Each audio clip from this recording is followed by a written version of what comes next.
स्वागत है आपका TV9 भारतवर्ष में। हमारे साथ क्लाइमेट एक्टिविस्ट और एजुकेशनिस्ट सोनम वांगचुक जुड़ गए हैं, जो एक लंबी यात्रा कर दिल्ली तक पहुंचे थे। हिरासत में लिया गया था उन्हें, अब छोड़ दिया गया है। हमारे साथ इस वक्त TV9 भारतवर्ष पर वो मौजूद हैं। सोनम जी, बहुत स्वागत है आपका TV9 भारतवर्ष पर आने के लिए। धन्यवाद, बहुत बहुत धन्यवाद। सोनम जी, एक लंबी यात्रा कर आप दिल्ली तक पहुंचे, उसके बाद आपने अनशन शुरू किया, फिर हिरासत में लिया गया। तो ये जो आपका एक्सपीरियंस रहा पिछले 2-3 दिन का, उसको आप किस तरह से अब देखते हैं? जी, धन्यवाद आपका। अनशन पे बैठे फिर हिरासत में नहीं, मेरा अनशन का कोई ऐसा योजना नहीं थी। हम तो सीधे बस से हरियाणा को लांघते हुए, अवॉइड करते हुए आ रहे थे, क्योंकि वहाँ चुनाव हो रहे हैं और हम उस पर असर नहीं डालना चाहते थे। आधे रास्ते में बस जब दिल्ली पहुँचने लगी, हमारे पास एक नोटिस आया कि दिल्ली में प्रोहिबिटरी दफ़ा 163 लगा है, आप ये सब लोगों को जुड़ना नहीं दिया जाएगा। जैसे ही हम दिल्ली पहुँचे तो पुलिस ने हमें हिरासत में लिया, तब हम अनशन पे बैठे। वैसे नहीं बैठे, अनशन पे तब बैठे। और हमारी ये मांग थी कि हमें किसी भी तरह बापू के समाधि पे ले जाया जाए और हमें देश के एक शीर्ष नेता से, प्रधानमंत्री जी, गृह मंत्री जी और राष्ट्रपति महोदय जी से मिलने का अरेंजमेंट किया जाए। तो 2 दिन के लिए हमें हिरासत में रखा गया है। तकलीफ़ें हुई, मगर हमें उसका कोई वो नहीं है, पछतावा नहीं है, क्योंकि जो हुआ अच्छे के लिए हुआ और इससे हमारा संदेश पूरे देश तक पहुंचा। तो हम उसके बारे में बात नहीं करना चाहते हैं। कोई मुश्किल नहीं हुई।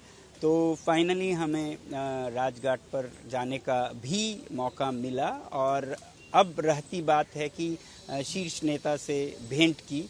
वो आज 5 बजे तक गृह मंत्रालय ने जो एश्योरेंस दिया था, उस अनुसार वो हमें नाम और समय या आज भेंट कराएंगे, ये हमारी उम्मीद है। सोनम वांगचुक जी, आपने कहा कि शीर्ष नेतृत्व से मिलना चाहते हैं आप, प्रधानमंत्री या गृह मंत्री या राष्ट्रपति। तो आपको इसको लेकर भी कोई आश्वासन दिया गया है कि किससे मुलाकात आपकी हो सकती है, या ये तय किया जाएगा गृह मंत्रालय द्वारा कि आप किससे मिलेंगे, या आपकी मांग इन तीनों के अलावा भी किसी और से मिलने पर आप? हमारी तो पूरी उम्मीद है कि प्रधानमंत्री जी से मिलेंगे।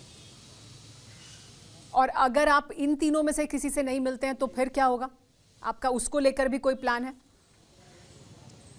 हाँ, वैसे तो हमें पूरी उम्मीद है कि उनका आश्वासन खरा उतरेगा और वो पूरा करेंगे। अगर वो बिल्कुल ही कुछ नहीं करते हैं और हम 150 लोग 1 महीना पैदल चलकर दिल्ली आकर किसी से भी मिले बिना जाना हुआ, तो फिर हमें दोबारा अनशन करना पड़ सकता है। ये है, मगर अभी भी उम्मीद जिंदा है। और आपकी जब बात हुई अधिकारियों से, तब आपने ये बात कही है कि आप, जाहिर सी बात है, इतना लंबा सफ़र तय कर आए हैं, तो आपकी मुलाकात होनी ज़रूरी है ताकि आप अपनी बात कह सकें। और अगर ऐसा नहीं होगा तो फिर आप तब तक, जब तक की मुलाकात नहीं होगी, तब तक आप फिर दिल्ली में ही रहेंगे, अनशन करेंगे?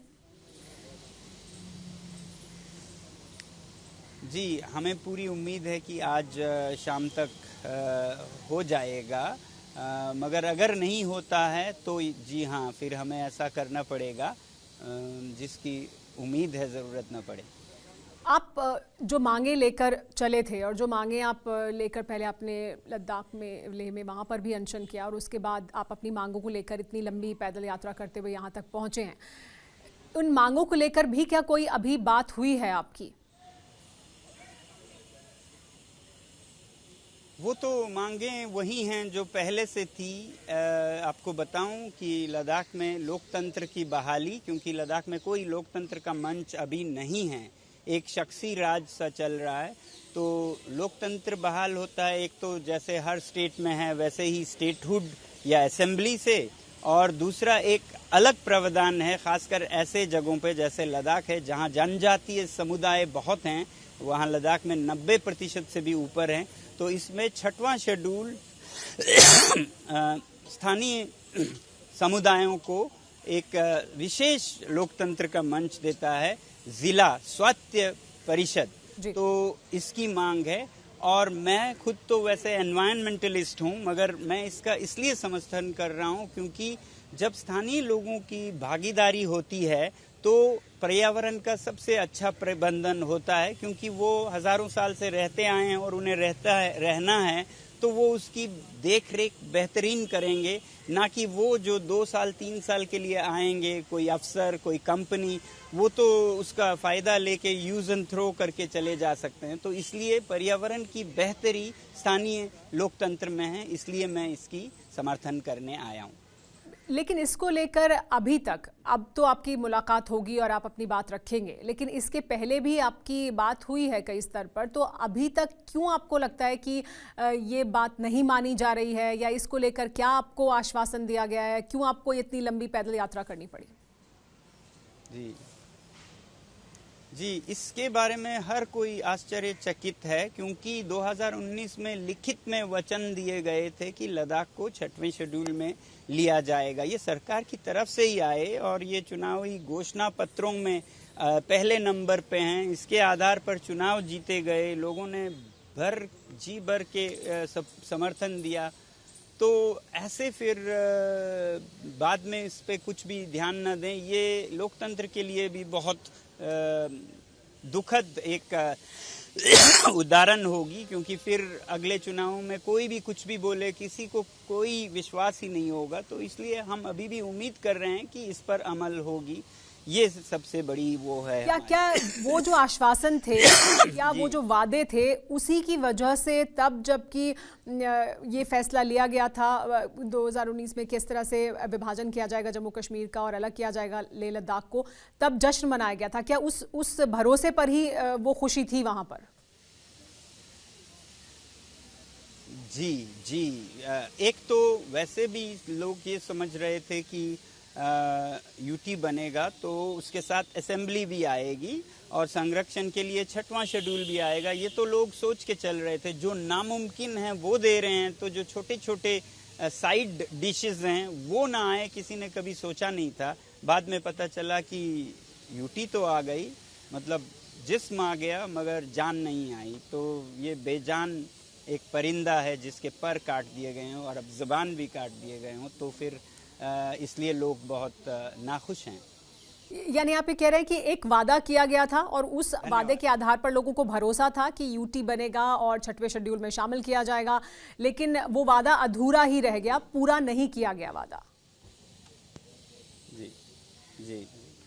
सोनम जी, आपने ट्विटर पर आपने एक एक्स पर पोस्ट किया है और उसमें आपने कई मांगे रखी हैं। लद्दाख के लिहाज से क्या है, नेशनल लेवल पर क्या है, ग्लोबल लेवल पर क्या है जो आप उम्मीद करते हैं कि होना चाहिए? यही मेमोरेंडम, यही आप जो अपनी बात है वो अब जबकि आपकी मुलाकात होगी शीर्ष नेतृत्व से, उनके सामने रखने वाले हैं, या उनके सामने आपकी जो मांगे हैं वो क्या होने वाली हैं? इसके अलावा भी कोई मांग? जी, यही होने वाली, खासकर लद्दाख की। बाकी तो हमारी उम्मीद है, आशा है, ऐसा कोई मांग नहीं है, मगर लद्दाख की जो हैं वो वचन हैं, तो उस पर हम उनका पुनर्स्मरण कराएंगे, याद दिलाएंगे। धन्यवाद आपका। जी सोनम जी, एक बार फिर मैं आपसे ये जानना चाहूंगी कि एक लंबी यात्रा कर यहाँ तक पहुंचे हैं आप, यहाँ से क्या लेकर वापस, क्या आश्वासन लेकर वापस जाना चाहते हैं? यानी आप क्या सिर्फ मेमोरेंडम दे देंगे, मुलाकात कर लेंगे, उतने भर से संतुष्ट होंगे, या आपको आश्वासन भी चाहिए? क्या है बेयर मिनिमम जो चाहते हैं जिसके बाद आप यहाँ से वापस जाएं? है, क्योंकि उसमें हम आश्वासन लेना चाहेंगे। मेरा आपसे एक सवाल वो ये कि ये बार बार कहा जाता है, आपकी तरफ से कहा गया कि 6वीं सूची में इसलिए शामिल नहीं करना चाहते हैं ताकि यहाँ पर जो स्थानीय लोग हैं वो पर्यावरण को लेकर जब फैसले लेंगे तो वो अलग नज़रिए से फैसले लेंगे, अगर उद्योगपति आएंगे या वहाँ पर एलजी होंगे तो वो अलग तरह से फैसले लेंगे, और शायद इस वजह से ऐसा हो रहा है कि 6वीं सूची में शामिल नहीं किया जा रहा है। क्या आपको लगता है कि यही वजह है, इस वजह से नहीं किया जा रहा है? और आप विकास भी जरूरी है, तो विकास को फिर किस तरह से देखते हैं और पर्यावरण के संरक्षण को किस तरह से, दोनों को का बैलेंस कैसे फिर होगा? जी, मैं थोड़ा समय के अभाव में हूं, तो हाँ, यही हमारा डर है कि औद्योगिक गुट जो हैं वो गवर्नमेंट पर दबाव डाल रहे हैं, सरकार पर, कि इसे संरक्षित ना रखा जाए ताकि उनके खेल के लिए ये खुला रहे। तो हमारा एज ए साइंटिस्ट ये सुझाव है कि जब एक तरफ से दबाव हो तो दूसरी तरफ से इक्वल एंड अपोजिट दबाव हो लोगों का भी, तो फिर सरकार संतुलित निर्णय दे पाएंगे। इसीलिए हम ये पद यात्रा कर रहे हैं, ये अनशन कर रहे हैं और आज आपसे बात कर रहे हैं। जी जम्मू कश्मीर में अभी जब चुनाव हुए तो ये मांग वहां पर की गई कि कंप्लीट स्टेटहुड होने चाहिए। मैं आपसे क्षमा मांगना चाहूँगा। धन्यवाद। जी बहुत शुक्रिया सोनम वांगचुक जी, TV9 भारतवर्ष के साथ जुड़ने के लिए और हमारे सवालों का जवाब देने के लिए।